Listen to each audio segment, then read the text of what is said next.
Hi everyone. Hi guys. Lovely to see you again. It's been a little while, hasn't it? Yeah, a little while, depending on when I get around to publishing this. But that's true. Yes. So basically, today is a kind of a mashup, isn't it, of two of our most beloved houses out there, and we've not done these together ever, but we thought we would and see what happens. It would, yeah. If we rub them together, maybe we'll get an amazing. I haven't perfume tried that, baby. actually. No, don't. It might smell But awful. these are two houses which we've both talked about a lot, and they spawn from a collaboration, and they've now kind of gone their own ways. So distant relatives. Yeah, or maybe not so distant.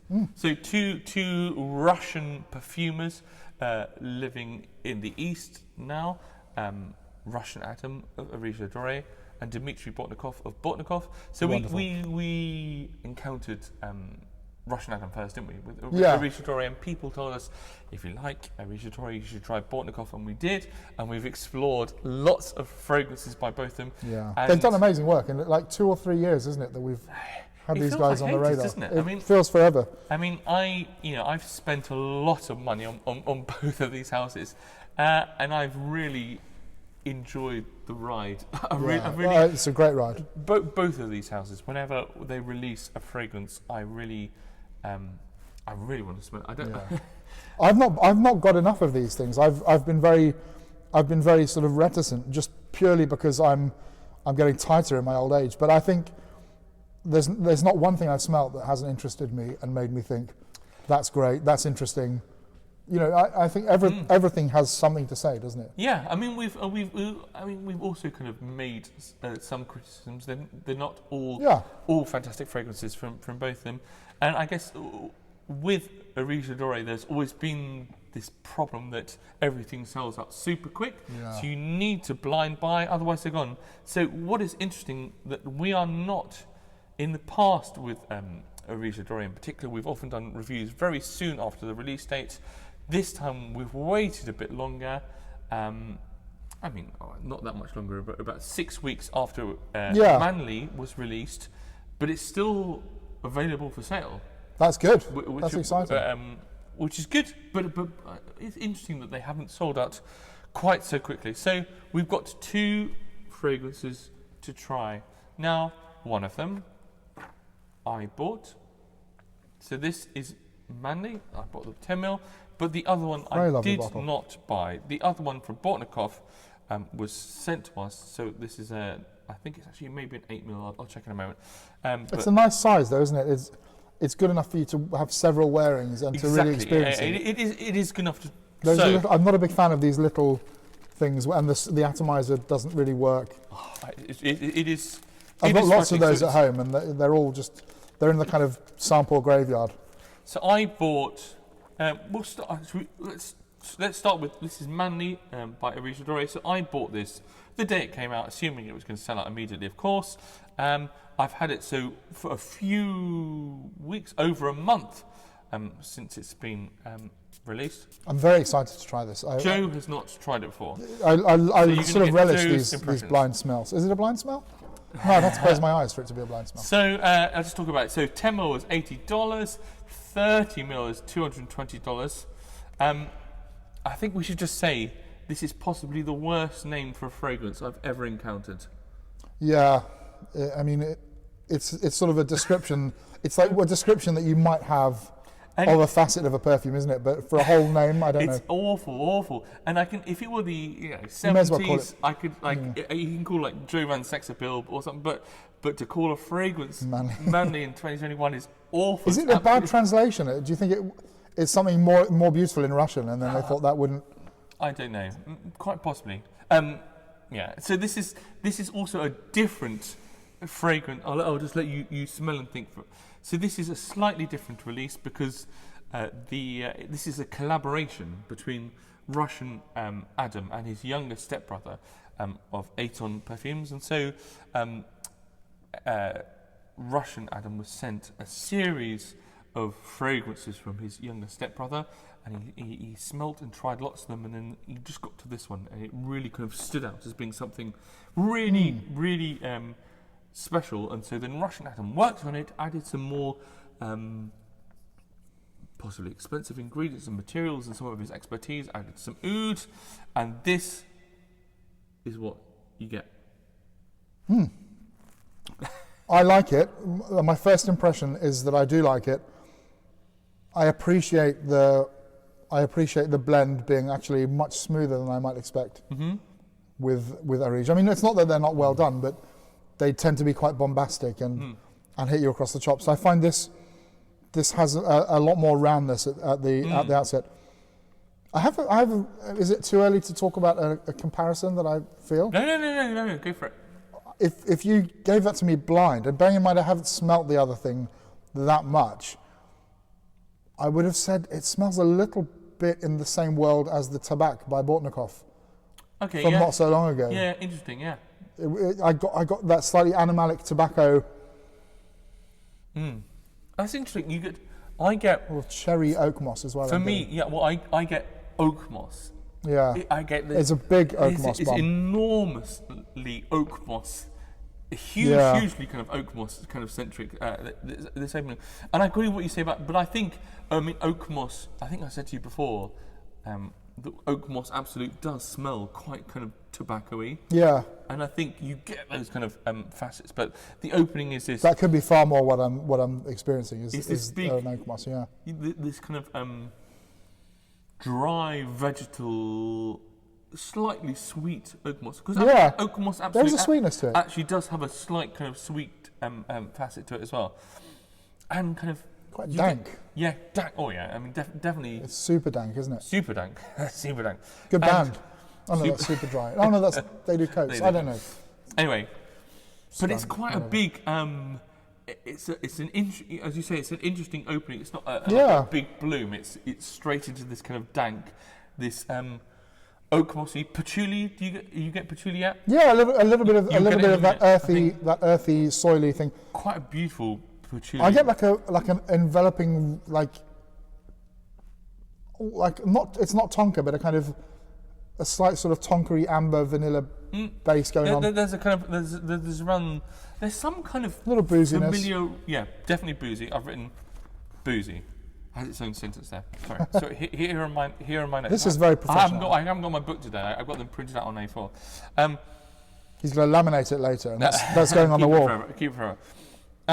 It doesn't have a top. No. It feels very much like Areej. I'm used to having quite an explosive opening and then taking you in a sort of different direction, maybe. No, we don't get that. We're into the bottom, as it were.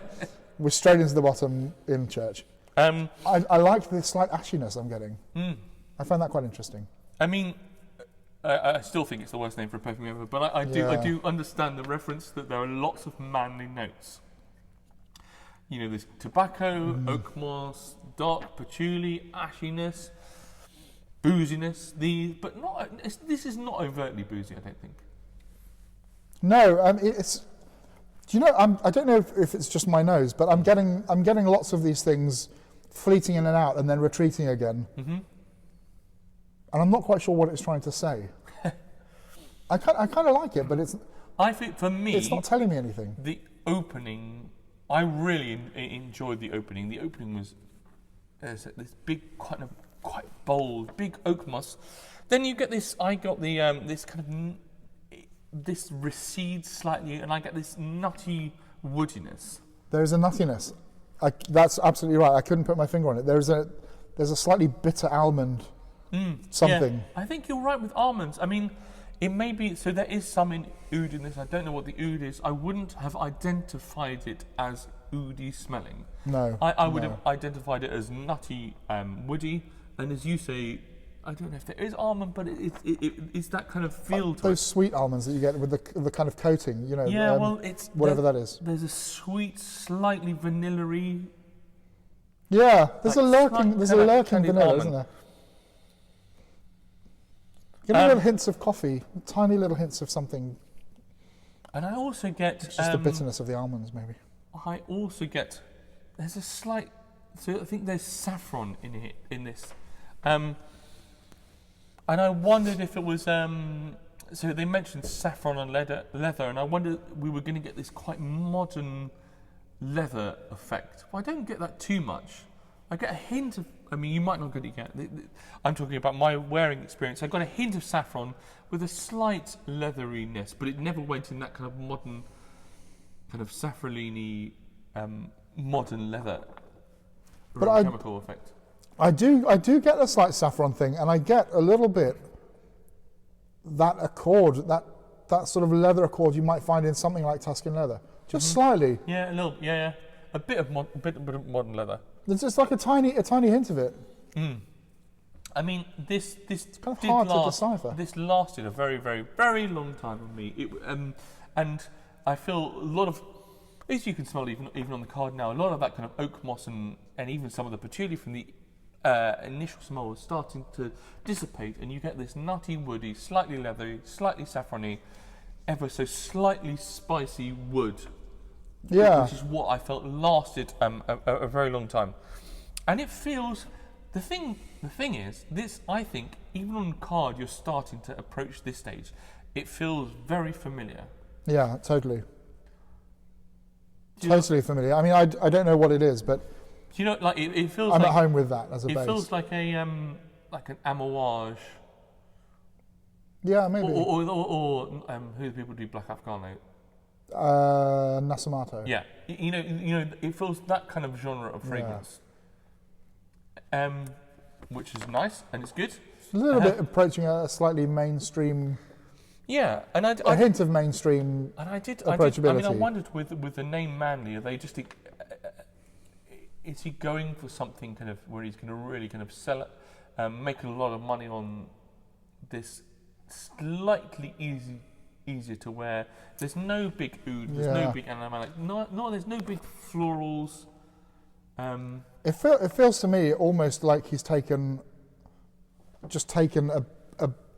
at best a bit of a middle and a more structured base, and not much else. And like if you said to me, this is one accord that's going into my bigger perfume, I'd believe you.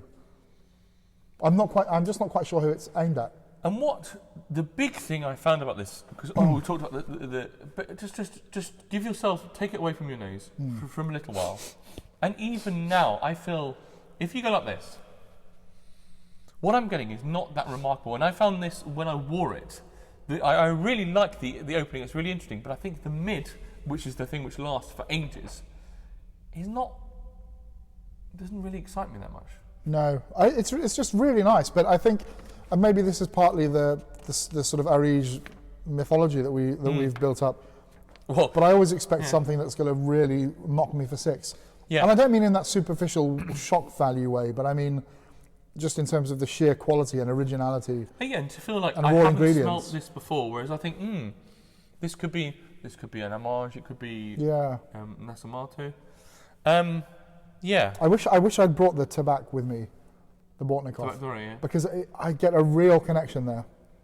It's not the same at all. I'm not saying that he's copying that in any way, but I get that relation, that mossy, tobacco-y, slightly boozy thing, and it feels a little bit like a kind of paint by numbers, modern masculine.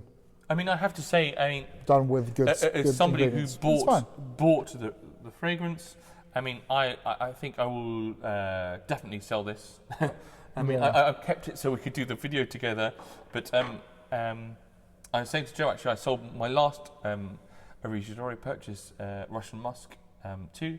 I sold that, and I think I'll probably sell this. Yeah. I mean, someone will love it, and I think it's really good. But it's not speaking to me. It's not telling me something that excites me. It certainly doesn't set my heart aflutter. So let's let's move on to the next one. So this is Lao Oud from Bortnikoff. So this is, if you buy, so this is a 9ml bottle. This is, let me just check the prices. This is $90 for a 9ml. So that is more expensive. I mean, I have to say, one of the good things about the Areej Le Doré, so it was $80 for 10ml, but it was only $15 for UK delivery.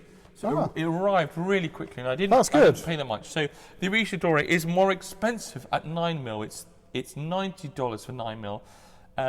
now, Bortnikoff still don't do 30ml bottles. So you either get 9ml or you get 50ml, which for me at this price is quite a lot of money. So if you need to spend $350 to get a 50ml bottle, I wish they would do a 30ml, but that works out almost the same. So Bortnikoff Lao Oud works out, if you buy a 50ml bottle, that works out at $7 per ml.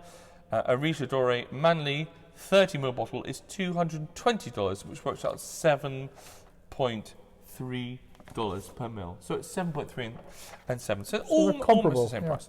Anyway, so this is Lao Oud by Bortnikoff. Again, I've had this for a few weeks. Very excited. And just a reminder, we did not pay for this. This was sent to us. Thank you. So you expect from Bortnikoff an amazing opening? Yeah, always. I think the opening of this is amazing. Yeah. Oh, and that's already the funk is beginning to rear its head. Yes. See, that's what I like. I mean, not to shock me in a superficial way, but just something that instantly grabs my attention and says, right, come with me. Chocolate, funk, and oud. Chocolate, funky cheese. Yeah. But like fresh barnyard. Oh yeah, I mean this is. It's got a freshness to it, hasn't it? Though. It's brightening. I love. If you can make dirty, earthy funk fresh and sort of energetic as well. That's opening really is good. Yeah. I mean, this is often the case. A lot of Bortnikoff really nails the openings, and this is. So I just written my first comments. These are kind of things which I've written down when I was walking around. Chocolate, some bright notes, and oud. Yeah. And I don't. Which is basically exactly what you said. Kind of chocolate, some brightness. There's a freshness to it, isn't there? Yeah. It's kind of uplifting and.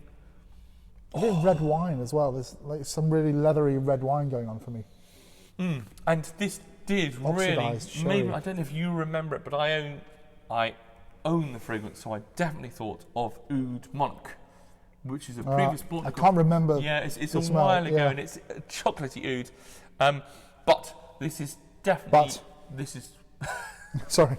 There is definitely some buts. This is funkier. Is yeah. that what you were going to say? But it's beautiful as well. It's got this elegance that takes it away from just being sort of shock value. There's a good balance in there of the chocolate. You know, everyone loves the smell of chocolate. Who doesn't love the smell of chocolate? With a fair bit of funk. So there's something slightly challenging which is tempered. That's it. It's balance. You can't just have the one without the other. You need to be able to sort of balance it against something else. The other fragrance which really sprung to mind, I can't even remember this, was Fall Into Stars by Strangelove. Oh, yeah. Which was that Indian, so that's Christopher Lodder, and it's that Indian oud, kind of tempered by incense and pink pepper. And again, I get the same. It doesn't smell like that, but it has the same feeling of kind of funk, but it's got the same balance of priorities, hasn't it? For me, this dry as well. Yeah, this is And the other difference between Oud Monarch is Oud Monarch had that quite Bortnikoff DNA, which I mean that slightly sweet, chewy, frangipani, yellowy floral, which this doesn't really have so much. And I feel this is for people who liked Oud Monarch but didn't quite like that sweet, chewy floral. That would hit the spot, wouldn't it? Yeah. This is your answer. Now it's a bit more closed, isn't it? It sort of draws you in once it has its arresting opening. It does. I do feel when I wore this on skin, there were some white floral qualities, but they were more dry white floral. Like a kind of more of a magnolia than a frangipani, or maybe even narcissus-y. And again, and those. That reminded me of Fall Into Stars, which had that kind of dry, white floral, slight feel to it. I think I've got the samples of those, so I should try them again. That's really good. I love that slight sort of dry, leafy, tobacco-y thing going on. Well, I get a slight tobacco-y thing. I also get a slight like a burnt tobacco. Do you get a slight burnt quality? And you remember when we were talking about snuffed match, that sort of sweet, smoky. but I almost get slight burnt caramel a little bit. And you remember when we were talking about Tobacco Doré, we were talking about pyrazines, which have this burnt sugar, chocolate, tobacco-y facets. I feel there must be some pyrazines in this as well, because I'm going to getting burnt, slightly burnt, treacly burnt sugar, as well as definite tobacco. Yeah, there's something that's been left in the pan too long, isn't there? I can see what you mean. I didn't get it at first, but when you mention it, it's a good balance of bitter and sweet, though, isn't it? Yeah, it really is. Bitter and sweet. It really is. And it feels beautifully old world as well, despite being quite modern and bold in terms of the use of that oud. It feels like it's got that vintage nod. When I wore this, I initially I really thought of Oud Monarch, and so for those of you who possibly own Oud Monarch or have tried it and have your own opinions about it, what I then did is I then wore both of them on skin, Oud Monarch and this new one, Lao Oud, and I found that especially where you wear them together, this Lao Oud feels much darker and funkier than Oud Monarch. Even though when I'm smelling them out of context, my mind went to Oud Monarch, but smelling this Lao Oud, and it's a serious sort of breeding thing, isn't it? This Oud from Laos in particular that is lending this funkiness, or if she's somehow toned down the florals from Oud Monarch. I like the lack of florals in this, actually. I find it gets sort of straight to the heart, doesn't it? There's still sweetness, though, isn't there? Yeah, definitely. But it doesn't feel like a big thicket to get through to get to the main player. There's some balsamic sweetness, like Toulouse or Peru balsam. Maybe. That's providing a bit of sweetness, and those slight treacly facets which go well with the chocolatiness and the oudiness. I get little wisps of smoke. Every now and then. They just sort of pop out. Get puffs of, in almost again, which I think kind of also plays with the potential facets of the oud. Sometimes you get this burnt, smoky, incensey, snuff matchy quality from the oud, which I think this highlights nicely. I mean, I really like this one. I guess my only kind of issue I would take with it is it does feel like if you own Oud Monarch, you might not feel necessarily that you need it. But if you don't own Oud Monarch because you found it a little bit sweet, then you definitely would like this. That's the thing, isn't it? If you feel that you're kind of lacking. And if I had the choice between the two, I would go for this one. I love that. I love the way it's just stayed. Even though it's kind of closed in on itself a little bit, all the elements have stayed relative to each other. Does that make sense? Like, I'm still getting the balance of everything. The chocolatiness does recede, I think, a bit. Yeah, well, I guess it must do after a while. But the funk is really manageable. It doesn't feel like I couldn't wear this. Yeah. There are some things I love, and I think, God, that's amazing. But I just couldn't wear it in any day-to-day environment. So then the other fragrance that I thought of that we talked about recently was Varoek by Prin Lomans, which we talked about recently, which is quite a funky, challenging kind of castoreum, I think, fragrance. Yeah. Oud castoreum. And I was just slightly reminded of that by this. Yeah. And so, again, I wore Varoek and Oud Lao together. And it's interesting, when I did that, Oud Lao felt much sweeter than Varoek, which felt very bitter, very... And I would also say that Varoek by Prin is much more tenacious. Okay. I mean, it was much more kind of long-lasting and a bigger, animalic, bold, rich fragrance. So even if we're smelling this now and going, oh, this is quite funky and bold, it's not, I don't think it is as quite funky and bold as Varoek by Prin Lomans. And the funkiness you can reimagine. Like if I say to myself that funkiness is actually just a slight sweet chocolatey thing, and smell it, I go, the funk is because that's where my mind is trained to go. But I think it's very wearable. It's very. And also, when you first smelt it, you said very cheese. elegant. I did get cheese. And I agree. You do get that in the opening, but I don't. Like a blue chocolate, not a blue chocolate, a blue cheese chocolate. Blue cheese chocolate. That's if such a thing could exist. And with that thing that I've probably mentioned before, that slight beery poo. You know, if you've ever, sorry, I know it's gross, but we have to be real here on the channel. You know, just a little bit of that. If you've been having quite a lot of really nice craft beers or ciders,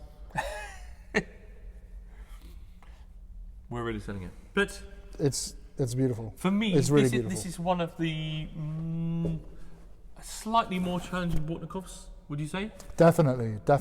Yeah. I mean, so Oud Maximus was really probably the most challenging one.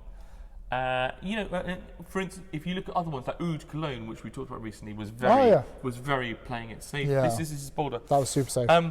So let's go back. As was Moss Cologne. So go back to Manly. Yeah. Now I went halfway through and I had a sniff. Tell me what you think.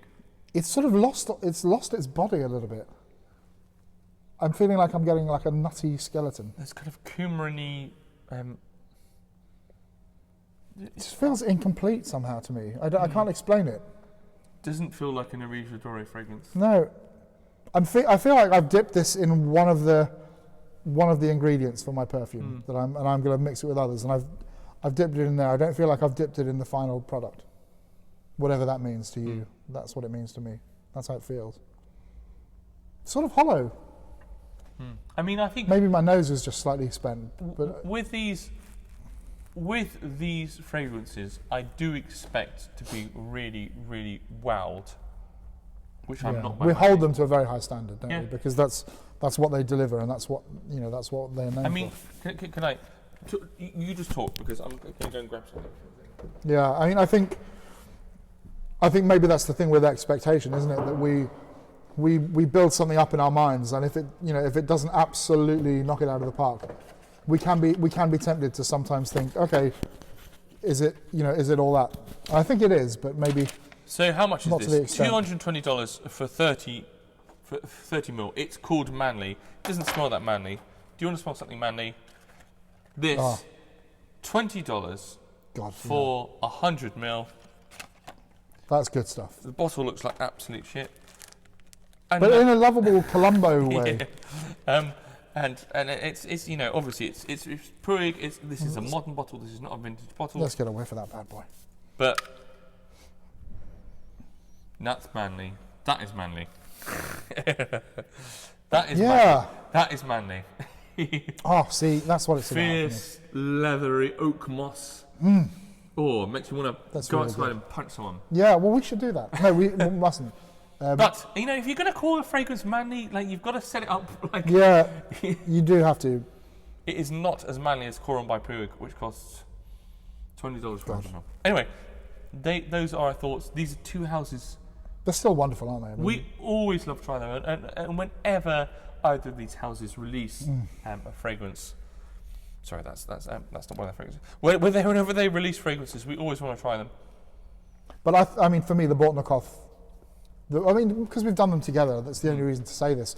But for me, the Bortnikoff just slightly wins on today's first impressions that I'm having. For me, having worn them, I mean, I will sell my bottle of Manly, and I might buy a bottle of Lao Oud. It's a shame Lao they don't do a 30 ml of Lao Oud, because if they did, I would. I would definitely get hold of this above the Manly. Yeah. I mean, Manly's fine. And it's good quality. This I don't want price point and to what we've come to expect.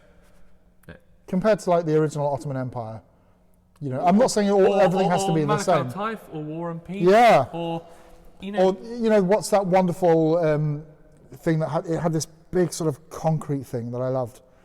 It was. Green. Yeah. Yeah. That we reviewed outside the RCM that day near the Albert Hall. Utterly unlike anything Staggering, else I own. Amazing. And Musk Lave as well. Yeah, amazing fantastic. Lavender kind of chypre, really, actually, with some iris in the base. Yeah, amazing. I mean, that's the sort of comparisons we're making. I mean, as I said, I've spent a lot of money of my own money on Areej Le Doré, so I have high expectations. Yeah, fair enough, and I think. This doesn't meet them. No. Interesting, but ultimately not. Yeah, it doesn't quite set my heart flutter. So there we go. But until next time. Bye. Happy sniffing.